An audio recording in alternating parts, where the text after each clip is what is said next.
mba ondo msu ne kiki nembam na nyana ashive nene to nza fakwa ogene mso mesi yos shami one wasechi yange Samuel luke kwe o Israel yange lu profoti lu priesti malu oji kpaa na ha Samuel yange malu emba no so na kwa ba ya vekpa ve lumba jiri bia na ha bamba yemba kala luwele ji shanjaga vi yeme sare ne nya na ha ngo nyare hiyo vekla oji shamimiga na ha kwane kala doyo li Israel ga baveyo yangi gene se ngwa na ha batame ba Israel beva ka Samuel veyo Samuel ma veve tu na veve tu na olu veji veya na ba veve tu ye kule yoro gene ne ba avulu zende ngene mi ige akpa lu otu na ha na ya vu okwa ne Samuel akwa la do Samuel gachi na ha pa mate okwa Samuel wene she might divinga wene angwa koyo ba vulu olula udu akwa la Samuel hihi ti o kisha ni ni la viru shotan ko wala kai te kai a Samuel wa vi angwa kwa olu no yo ba vulu olula chi gadia ka we yo ba vende e wo de lu ve toga ka moje vivenda e mom de lu to ve kai kwa la tisikia yo Israel ka Lu Tor wando ya lutove heme vela ya kala soga ya luko o Samuel shi wanu na tega na ha awando zahama nu passe Samuel utesi yo bae won move kan talu kpaa kan igibiti je won peleve won vayande ne mayomba o bibiro ya ti o kisha ni Samuel yi ti o kisha ni la ka woni yomba town kra ka ko da ora Samuel jene yo ma vi town kra vi yemba da chibi ye na ha vikla so kwa naga kwa ne on do yona bayandunga na ka Samuel pasi yo ba wai to lo vulu sonu ne alo vi zwana yo tone mba yevemba nusu paka bebe shile tone to la lo hakike vele keke ve na tola na henda na yemu ya vinyongo su jame mahajime vusol ne kekela vele vo mba evemba kasive shile yomba ishule ve wai ma ile ve kwa ya ve kpaa ve na tone monkele ka apu yomba chi ve na tone na tola aluemi akule nu gbayo na mi won kwa yomba le won tomchi na ha shiela yuli Israel ve va ve yilon ya una kra ungwa ve go na ha pa yuli Israel ve kai ve ko vlo lo ve tu be ko so lo ne tol ika kure yo kene na ha Samuel o ve ko ya nga ndo ne ba ve tu shi ma he ve ka to je ve so lo ne mi na ha Samuel kala ve ka chila vi hinde se ve yen amolo ye majiri na se ngwa ya shagba olugen gmalu kwe u Benjamin ki Israel chi pa ku mom u ganila yila o ko yila o ko Benjamin na shagba one yila o kishi shagba one se wa ya o jakina absa na gama yila wana ogene wana bibro kai ya do avanda ve na zanza yem shetu shara ya tavu bahama o ku Israel jimichi ya lu ko Benjamin la tega na yira wana don shimane akana wone ato o tom hi yana mo adu evi yem na zavda keru jakimbla be hinde mi na ha yangi wana ne yila we Saulo amo a to tom la ma vi yemu la kele nu jakimba yo ba ke ku Ephraim ke gala chicha ke ku Benjamin tata fa cho vuzwa au jakimba hanga bi yem tan da no hi galu genera hi salifu na Saulo gama kawo tom ne wone koria ma vi yem Gabu takinya bam na un nge tena hige shimalu nya un akla lu ko jakimba hanga alu ko unwe va sa ki tu ho bam won we de yem kane na ha wana kirikila ya itindi ve wanu tu ne agma ka tu wone akma ka wanu tu Saulo e wi la Saulo ne wone kolia higalu ve nyone ikai Uruono guhe ma ora kune o kwaya kwala duan baki nyaga kwala ka evo na ha we ma vi ma vi da nge ola na ma passive kwa sha kwa ujaki ve ma vi sane zenu we dune ma passive kwa ha me Saulo gma kana ita kwa kwa ba mi ga bread ya mo mi ba bread ti be na ha be da be na oru ondo ne nye na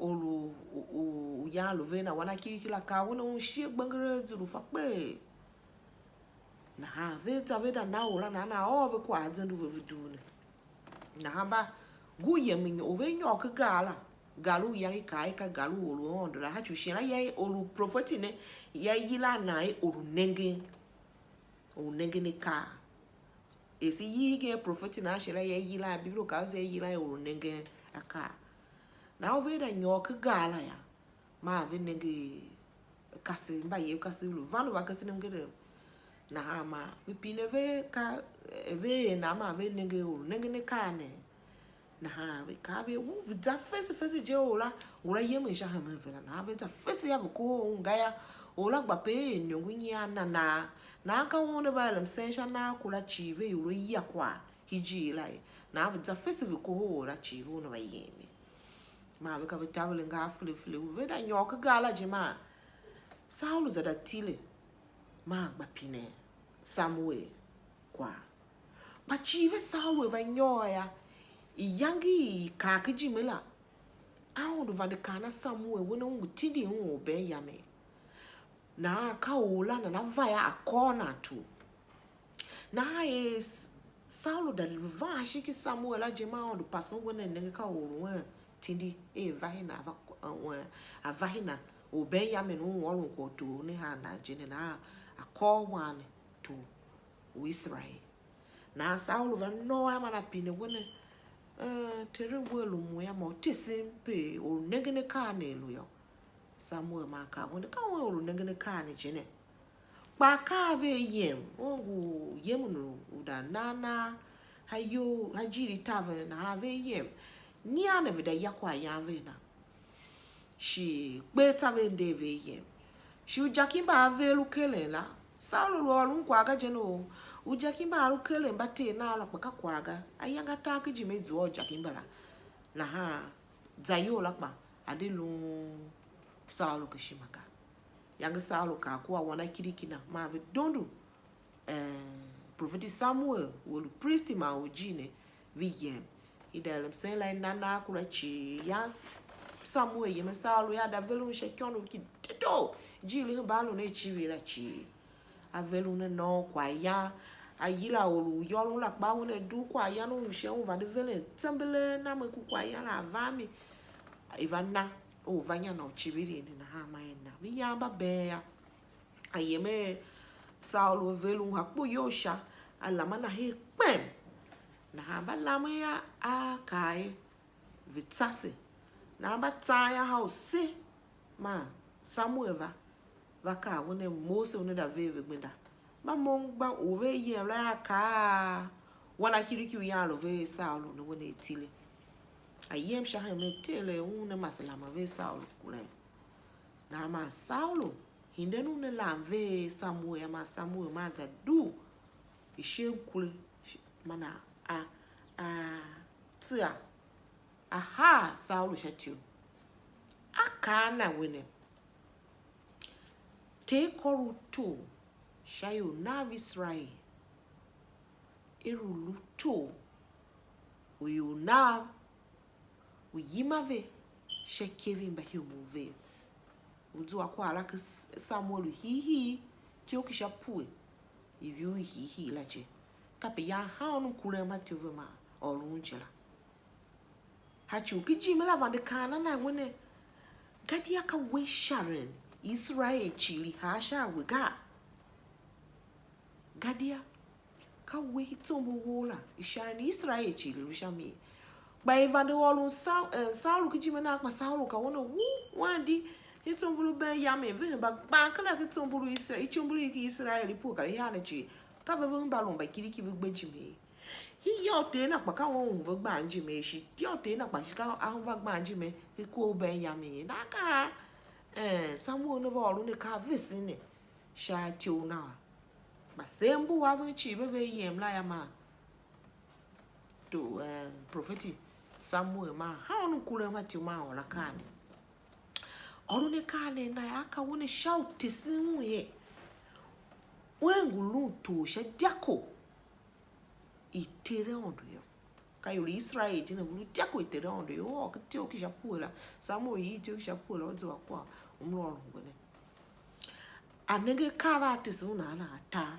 kyabi hihi ya una duo ne lu yeme la je uda nyolo he walu rahela una duwa yo lu hiri ya lu yeme na be kana ye ujaki batena la ba iduwa mi na tena dengu hinde nzungwe kwana ko sho kwa ushune ya una lu yeme une nyo hi konu terebim he tabo ya une nenge yoru na uta olumom une lu bredi na uta olumom une lu avio uta olumom ke yoli tiane dishi une koshe iwae na ha olu bredi la alo ipevati terebim la ve Saulo ne sun wola ya wola mo ne du bredi na ihia une na Saulo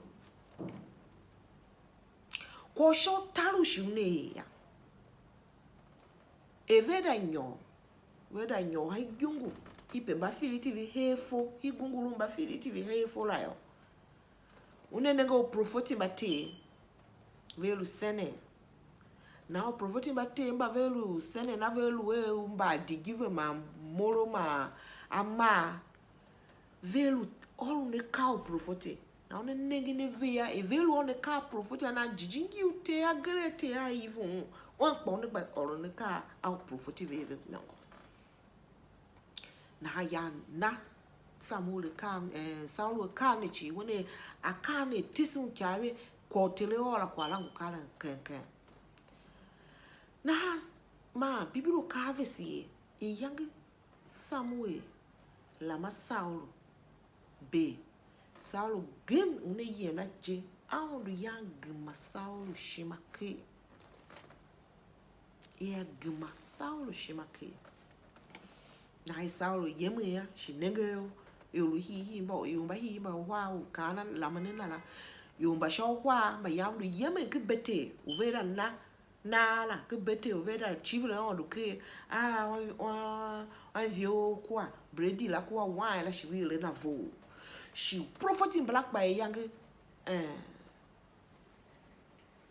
Saul da no hi gungu mafiditi la ipe mafiditi yamu ha u galu ya zwa be kwe yolu Benjamin la da no hi gungu la jepe ya mafiditi vivande ha na fo ya mashi nego propheting bla vo shi hanma ko ya propheти Samuel va da kana na ya akala ya ka chi akala nga Elia ma yumba yawe nenge Saul lu tsinga ne ka propheти ya ki Saul wanu kishi ne ba hingi propheти ze ye o kwa ne ga gbonje hingire ishivele ne esho mi pa akwa bibiro ka bisijira na ya Saul hinde ma yim haya da no haya na ya ma ongo te na kwa bako lu pine onje kwa vidaya zende ne na shene ya even hine ne ujakimbela ma even zuwana be vilu haya Na wangbanu tena bako we dzende ve de kan na ya.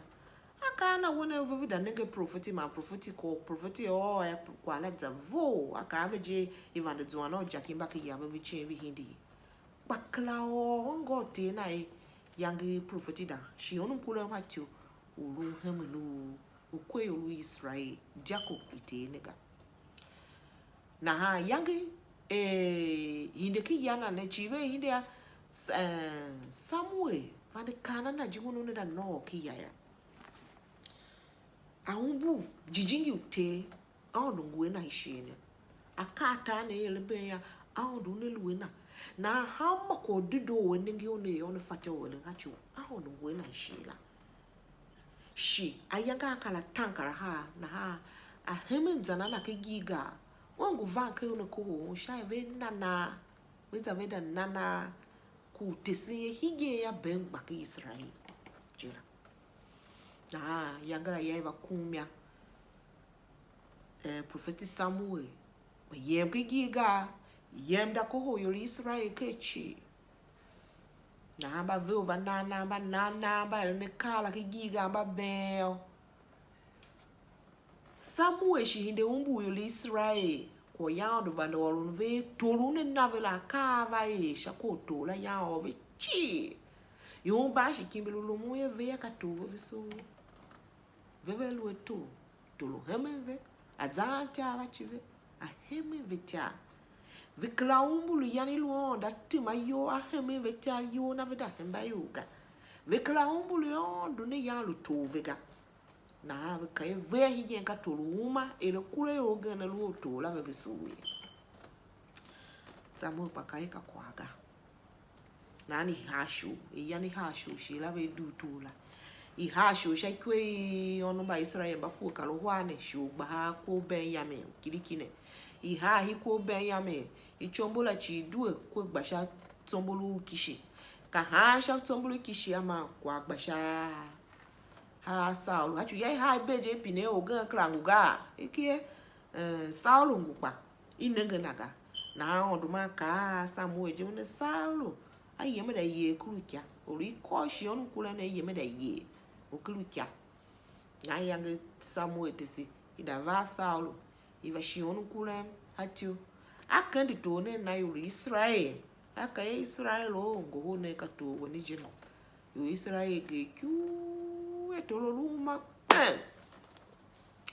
na hama yange ive tone ya ive tone ya Samuel shi ove hama ko gbepele ne to ya ngele kala chi nave ba shi hinde yem kitana pe yana luki ramala yuri Israel chi ke hamulu samba yem pona shi biblo kave sike tio ki shapu la kpaa ba yanga sema lu veke dido ya ba gene ma dondu to Sauloje ma bi hingiru dondu wa bamba gene ki kola veke ikaye udamba yo rumba gene luke veke ai na ve tombia one na ina lutu na yo bravo ye chivisha to ne ga su to ne chiviga ma ka he shaviye yang Saulo ngwa yavi oko liane shana na kwa yam buzo naga ka be bibiro ka ve sijira na kai hive ka tolu hi ba yamba on uyangi tolu shintane uyangi yuri Israel luemi ununu ve popo ayelo to Saulo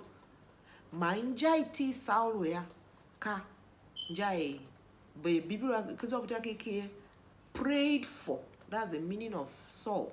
Prayed for or asked for. That's ka kwa say ka kwa yelum say zwamia. Ai yange yuli Israel son to ya. Aond to Saulo uinja itina iluye kwa say yo ma be na lutuve. Angane ya mo kwa ne ya mzwa kwa fa. Bishi bam akavem hashi hige ya mhe hachu yo yamya elo da tindi se alwele ne kave se na hakpa ka yo bagane vluele la ka ambasana se yuli Israel vu nyoklim tabe kpagh evilue to ne yave nyoklim tabe ya awdu yana waveke manjana na ma ya na ilu save da ke to lushintane Shachu kule yoga banga utumba intane ya vekpa save lo tolu shintane. Pine yo ka wena lu tolu shintane. U na tema hayani my lord matemla. Apese pase yelinjin. A shake bishia moyo ya kasi nenge a ka a temto. Hiyani masigima akala masi neondo. She ondo walvane walen se hala. Kasi kala nenge kalaga. Simba embati. Si yem. Si dan nenge binde geni yo. Bagay mbale na mukpa. Mzamada ye na asha mzu wa mtira. Mamtira osu kele la. Kwa geni ya miliam kamaluke. Mtira osu lukele la kwa geni chanka luke. Ma ya ondo ka wane shenu. Si dan va she la ya wanya. Nekra budzo naga. Kakunya yo wakolo mveka. Wane ungwa miliam ba yo na ha sao Samuel tada koto anayo navi. Mashinu veva va eto ne nave tsa shela unekra wazonaga. Ko sho kwaya. Ashe gane ondo kunde da vese ha kwaya. Kasi nenge miyina wese. Basekla nenge ye onda nenge selaga. Yila Saulo ino tu. Saulo lu nenge ye we yina atola. Lu nenge neng beji mena keko Israel. Nenge neng beji mena hiyana. Bakala umbu ye on wo bon la nenge na akomonto jebe kol une vetu na une vere tu hilena. Sha une zwa gele len tonto nega. Wo wa ye makantali no prefect ya. E kwa ondo wa ve wo we ha prefect we no la. Dida heni kwa umeto volo e wo ega. E kwa makanta tindi elu kayo prefect ne na lo ya na ilela. Ufza makanta uzaka aka geniga. Arungu kinongu Kristo kwa everi ele shamela elu di ungwana la mayo kilipega. Di yina hatomo onda yilo shamiga. Kahi yawo we. Di yina hatomo laga. Hachuni si umbu e yang Saulo mo. Vulu yeme bredi bayanda baby shagmenda. Kralu kuma uve shiga. Ujakim black by yavu zwa miga pa yanga ba ko lu ondo je. Yavu zwa yuanga hachu ondo yava de solo ne kala vele hachive. Kwa yakwa yavi ya. Zanza olu yavu faga pa yanda nave u bredi uwa. Bredi lu tama ni na Saulo uwa. Olu yavu lu bredi have pa shemi mo. Se mama gama lu yulu tia. Ma yavu yeme bete la. Ka na ku ondo ga. Kwa gani ya. Kada no hiji la ya ma Saulo ma yevis de yire ye jiri. Lucia. Ba ondo van de making provision for again now ne lutola. Onda wasise imiona. Hemba tave kulu ma se ma kulu to se amoyo ma intane. Gia achine kumbule satala ada sabe sifa chongwa mitega. Da zwana mtila wavi hachubusika. Kwa geni ushi mayam hensha kwa nea. Anti ululuchi kwa onda velu shamela one gema oshima ukuma wole kwa la. Ika ave se ya Saulo gema jime une yem la jema ondo ya gema oshima. Aye bega wo nenge we solo bo nge yimo. Ondo ne facho gema oshima o etom na vindi. Silva nenge na hake bibiru kwa mje. Aondo ne facho kolon kwa wo hen we ukuma kwagh la. Hachu Saulo ya gema oshima na ya jijingi uteyi kule na ya enyi ya nda o tsinga olunika o profeti miongo. Je kwara hingi shoku Israel. Mba ondo. Di yina nesha tomutere noga. Alungu ngoya ka tomutere no jela. Di yesha mega. Alungu waya ka teumutere no wishela jela di yina hatom laga. Alungu hemeka kanongu Kristo. Ungu pastor. Ungu waye makanta. Di yina hatomutere noga. Ye no tomla na one no kwa gbeshami we tomla kuli. Alungu hemeka tajimichi. Boko madijeve onda da du abavelu kwa lai. Alu du makasha mimi. Masha nietu wa itea. Kwa one vavo ne hemba yangu ga. Saulo kravele tu itega. Kwa hemba kasi wohe chi yangu nana. Orun ne bibiro. Hanma shechi. Umage mataha buke bibiro. Ne ungwaga. Ungwa ne myoite. Kana na Lu Tor. Kanu vena to. Ke umawo. Lune dido. Sashi ugen. Shimi hidi hina veni. Misule.